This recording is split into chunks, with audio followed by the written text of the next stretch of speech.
इसमें कोई शक नहीं है कि भगवान हनुमान सभी के फेवरेट हैं। और हालांकि हम में से काफी लोग इनके बारे में काफी कुछ जानते होंगे, फिर भी ऐसी कई चीजें हैं जिन्हें हम वास्तव में हमारे प्रिय बजरंगबली के बारे में नहीं जानते। हनुमान को पवन पुत्र क्यों कहते हैं? इनकी और श्री राम की मुलाकात कैसे हुई? पंचमुखी हनुमान के पीछे क्या कहानी है? आइए जानते हैं ऐसे कई सवालों के जवाब। और अंत में एक बोनस फैक्ट भी है, तो बने रहिए टाइम्स ऑफ इंडिया की इस पेशकश के साथ।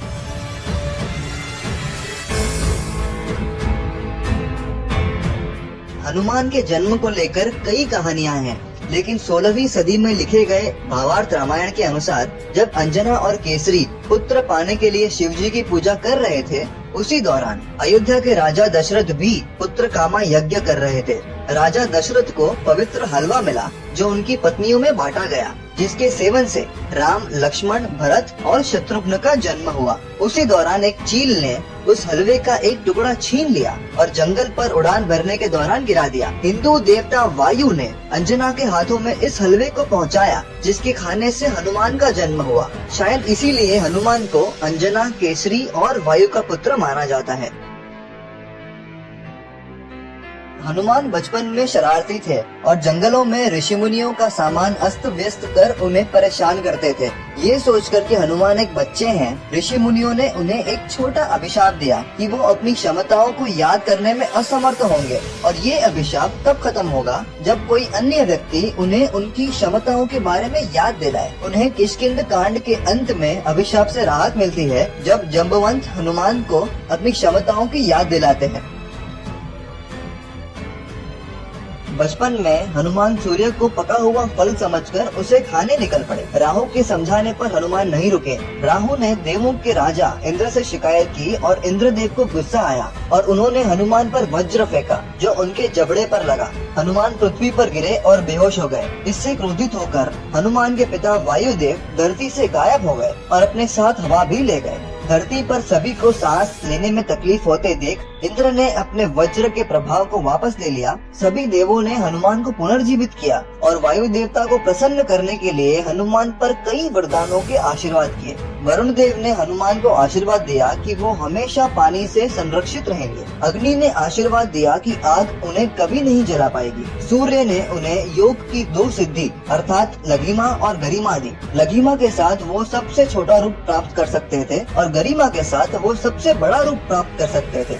वायु ने उन्हें अपने आप से अधिक गति का आशीर्वाद दिया। यमदेव ने उन्हें अपने यम दंड से मुक्त किया। ब्रह्मा ने हनुमान को वरदान दिया कि किसी भी युद्ध में कोई भी हथियार उन्हें मारने में सक्षम नहीं होगा। शिव से हनुमान ने दीर्घायु, ग्रंथ ज्ञान और समुद्र पार करने की क्षमता के वरदान प्राप्त किए। भगवान शिव ने एक कवच के साथ हनुमान की सुरक्षा का आश्वासन भी दिया।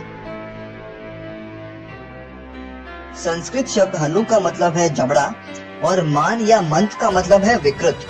इस प्रकार हनुमान नाम का अर्थ है एक विकृत जबड़ा।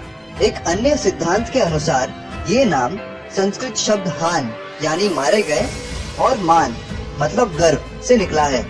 इसका मतलब है जिसका गर्व नष्ट हो गया हो वो हनुमान। कुछ जैन ग्रंथों में उल्लेख है कि श्री हनुमान ने अपना बचपन हनुरा नाम के एक द्वीप पर बिताया था, इसलिए उनका नाम हनुमान है। सीता की खोज में राम और लक्ष्मण किष्किंध के मलय पहाड़ों पर आए थे। सुग्रीव और उनके भाई वाली के बीच युद्ध की स्थिति थी और सुग्रीव को लगा कि वाली ने इन लोगों को उन्हें मारने के लिए भेजा था। सुग्रीव ने हनुमान को पता लगाने कहा कि वो लोग कौन हैं और वहाँ किस कारण आए हैं। हनुमान एक ब्राह्मण का वेश धारण कर उनसे मिलते हैं। राम ने वहाँ आने का उद्देश्य बताया और अपना और लक्ष्मण का परिचय भी दिया। हनुमान को पता चला कि जिन 2 व्यक्तियों से वो बात कर रहे हैं वो और कोई नहीं बल्कि उनके प्रिय श्री राम और उनके भाई लक्ष्मण हैं। वो खुशी से फूले ना समाये। तुरंत ही वो अपने असली रूप में आकर श्री राम के चरणों में गिर पड़े। एक बार हनुमान ने सीता को सिंदूर लगाते देखा। उन्होंने उनसे सिंदूर का उद्देश्य पूछा। तब सीता ने जवाब दिया कि ये भगवान राम के स्वस्थ और लंबे जीवन के लिए था। तब हनुमान ने भी भगवान राम के लंबे जीवन के लिए अपने पूरे शरीर पर सिंदूर लगा लिया। इसीलिए मंदिरों में हनुमान जी की प्रतिमा का कलर केसरी होता है। लंका को नष्ट करने के बाद जब हनुमान लौट रहे थे तब उन्होंने समुद्र में स्नान करके खुद को ठंडा किया। जब वो ऐसा कर रहे थे तो एक मछली या मगरमच्छ ने हनुमान के शरीर से निकला हुआ कुछ पसीना निगल लिया और इस तरह मकर ध्वज की रचना हुई, जिन्हें हनुमान का बेटा माना जाता है। लंका युद्ध के दौरान रावण के भाई अहिरावण राम और लक्ष्मण का अपहरण कर उन्हें पाताल लोक ले जाते हैं। उनको खोजते हुए हनुमान पाताल पहुंचते हैं, लेकिन द्वार पर उनके ही पुत्र मकर ध्वज का पहरा होता है, जिनसे लड़कर हनुमान को पाताल में प्रवेश मिल जाता है। हनुमान ने पता लगाया कि अहिरावण की जान 5 दिशाओं में रखे हुए दीपों में बसी हुई है और उनका वध करने के लिए इन 5 दीपकों को एक साथ बुझाना जरूरी है। इसीलिए हनुमान ने पंचमुखा रूप धारण किया। वराहा, नरसिम्हा, गरुड़, हेयग्रीवा और हनुमान खुद, इस पंचमुखी रूप से हनुमान ने 5 दीपकों को एक साथ बुझाया और राम और लक्ष्मण को बचाया।